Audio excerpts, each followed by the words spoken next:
Hello there, and welcome to Weird Music on the Glumberger channel. This is, of course, the show where we dive into albums that are a little bit unusual. To be fair, we use the term very loosely and liberally here on this channel. I mean, maybe all music is a bit weird, right? Anyway, today we're looking at one of my favourite artists currently working in the music industry. One I've mentioned a fair amount of times on this channel already and have wanted to cover for quite a while, as I've also mentioned. This is an artist who helps showcase the wonderful world of minimalist music, finding his own voice in the world of tiny, minute sounds. We're of course talking about Richard Chartier, and in particular his 2001 album, Decisive Forms.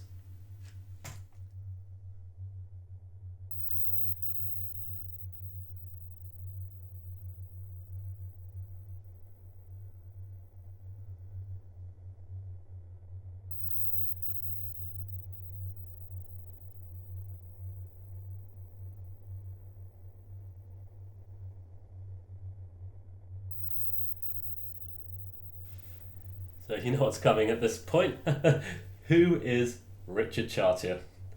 Well, Richard Chartier is an American queer-identifying sound installation artist and graphic designer whose work delves deep into reductionist microsound electronic music. And having created the wonderful record label Line Imprint, Chartier has seen the release of many minimalist sound art and lowercase albums over the years, including some of his own explorations into the genres himself. Having worked since the late 90s, Chartier has produced an absolute plethora of albums under his own name, under various monikers, and even countless collaborations. And much of his work delves deep into the world of microsound or arguably lowercase music. Taking tiny, minute sounds, amplifying them, warping them into these really peculiar and unusual soundscapes. And it all just feels so weird and otherworldly, like the particular environments and places or, where your mind wanders to when you listen to Chartier's music. It's so unique to what he creates, I feel. It's some of my favourite music within the lowercase genre, arguably, with it being one of those examples of the genre preceding the album that helped spearhead the movement, the phenomenal Forms of Paper by Steve Roden. So, let's dive into an album of his then. Today we're looking at the 2001 record Decisive Forms. This was originally released on the German record label Trente, Oiseaux, and this is a peculiar album that acts as a wonderful introduction to the world of Chartier's solo music under his own name, offering that wonderful world of reductionism and minimalism. But what is Decisive Forms? Well, simply put, Decisive Forms is a 43-minute composition, one that saw Chartier moving away from the pointillist series of his earlier works and into, arguably, more layered compositions. And this transition would slowly grow as Chartier explored it more and more in his later works, before even going into fully ambient compositions under the moniker of Pink Courtesy Phone. And this is a project that we will explore in a later video. I really want to talk about some Pink Courtesy Phone albums, but I feel like we need to start at the beginning, start with the man himself, Richard Chartier. But yeah, Decisive Forms, it's a very unusual album. So many of the sounds and textures that you hear when listening to this album, it's also mysterious, and so much of it just feels implied for the most part. It's genuinely hard to tell at times what is part of the recordings and what is the sound of the background world interjecting itself seamlessly with what you're hearing. Listening to the entire composition, you feel as though you're standing in some large airport hangar, faintly hearing the sounds of planes so far away that they may as well not even be there for the most part, whilst you get these tiny, small bursts of static and frequency that push it all along at this really, really, really patient, slow pace. It's very peculiar, but for those interested in minimalism and, in Chartier's case, an extreme form of minimalism, there's so much to enjoy from this album and the works of Richard Chartier, of course. There's something very fascinating and peculiar I find about minimalist music. You know, there's this almost nothingness quality to it, and yet there's actually so much happening when you sit down and deep listen to it, you know, and listen to the whole experience unfold on your headphones. And I think that's why I enjoy the works of Chartier so much, and why I find his work so fascinating. You know, those subtle, deep, hidden textures within the compositions, the way it just blends in seamlessly with the background world, and you know, it feels almost unique every time you hear it. Like listening to this with your big headphones, you know, in your house is going to be completely different to listening to it on your headphones and taking a walk, for example. Like, it all just creates these unusual experiences, and it's so fascinating. You know, and with Decisive Forms as well, it runs for 43 minutes, so it genuinely takes a very long time to unfold and reveal itself. You know, the first 10 minutes, it offers us this very peculiar airy drone before this gentle clicking starts to bounce from side to side, you know, underscored by this very peculiar low-end drone that rumbles and rises to the surface. There's a weird physicality to those textures, though, when you listen to it in your headphones. You know, you can just hear it occupying your head and affecting different parts of your hearing. It's something I think Chartier does so brilliantly, like the way he mixes his music and composes it.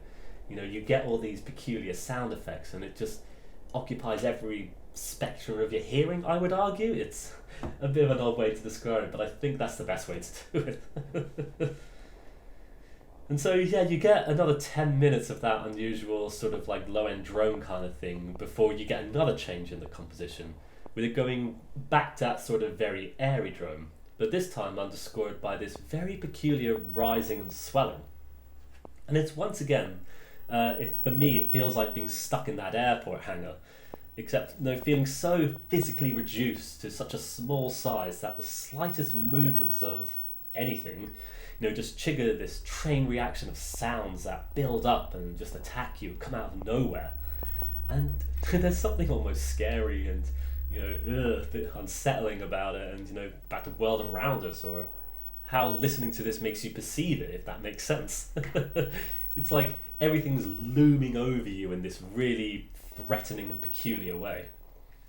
No, I find it to be just what my mind naturally wanders to when I listen to this album. Like, I feel like there's something so industrial and mechanized by what Chartier produces on his albums. It's sounding almost sterile and cold. A really weird reflection of the parts of the world that we don't see or hear. You've got to look up close to it. You've got to get your head in there and really see those details, I'd say. And what do you find when you get there? Just grey. Mostly grey. At least that's what my mind wanders to when I listen to this. So, on the original CD release of Decisive Forms, we're given just the single recording of the 43-minute track. However, if you were to purchase this album on Bandcamp, on Richard Chartier's Bandcamp page, you'll get offered the bonus track of How Things Change.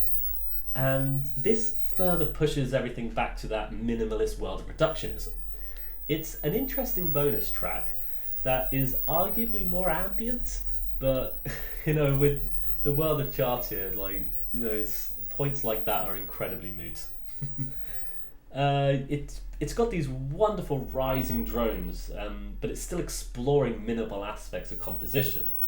And it's a nice addition to Decisive Forms that adds just a little bit extra to the digital version, making it worth purchasing and having a listen to. It also has such an emphasis on silence, which seems to interject itself at random points, giving the minimalist sounds such an emphasis of itself, actually, when they start to build up or appear in your speakerphone, or in your speaker or your headphones, I mean. It's interesting that silence is able to produce this effect. Like, by having that, it makes what it's then followed on by have this really peculiar emphasis, and when that's minimalism, when it's really reduced sound, it's very peculiar, because you end up hearing and exploring those minute details that are hidden within it. And speaking of silence, when producing the script for this video, actually it was after the script for this video, I've had to go back and add this in, Richard Chartier recently did a wonderful interview with Clot Mag, discussing the record label Line Imprint, its history, and he was even asked about the importance of silence among the many releases on his record label, with the question being, it is common to find quiet, subtle, and almost silent pieces on the label. Related to that, what do you think about silence, and how important is this for your aesthetic and conceptual interests as a label? Silence and space, and getting lost within them, is important in a very noisy, busy, oversaturated world. I hope that Line produces a moving listening experience on some level. It's a nice little question. I feel like it helps highlight Chartier's interest in silence and, in the quiet and the subtlety of minimalism.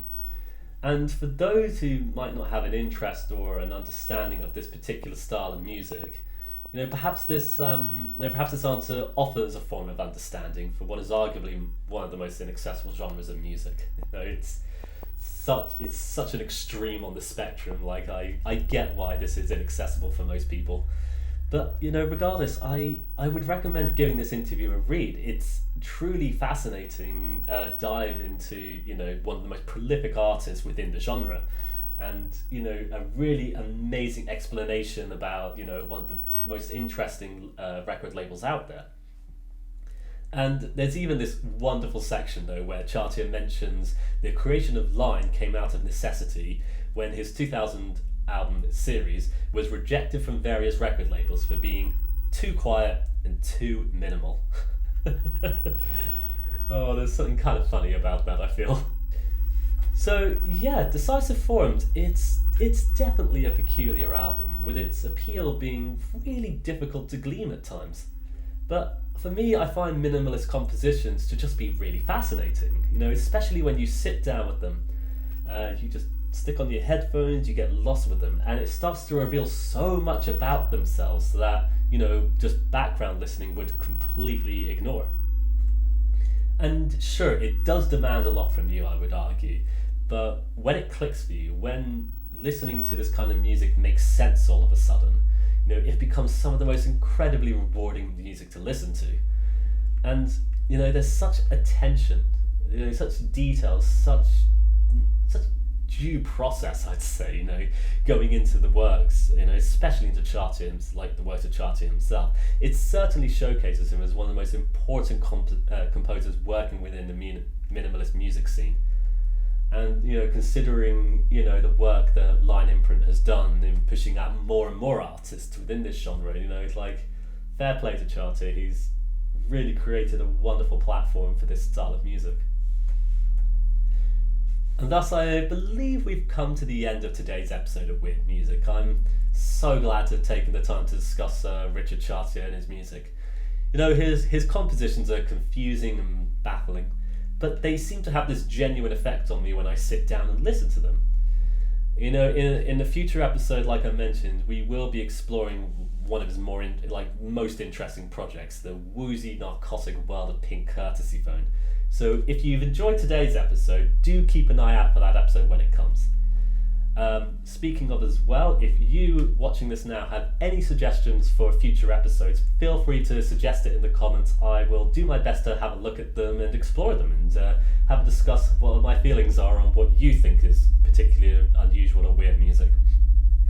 For now though, I hope you've enjoyed today's episode, and do feel free to check out Chartier's many projects. The links to his bandcamp are in the description, including the album Decisive Forms.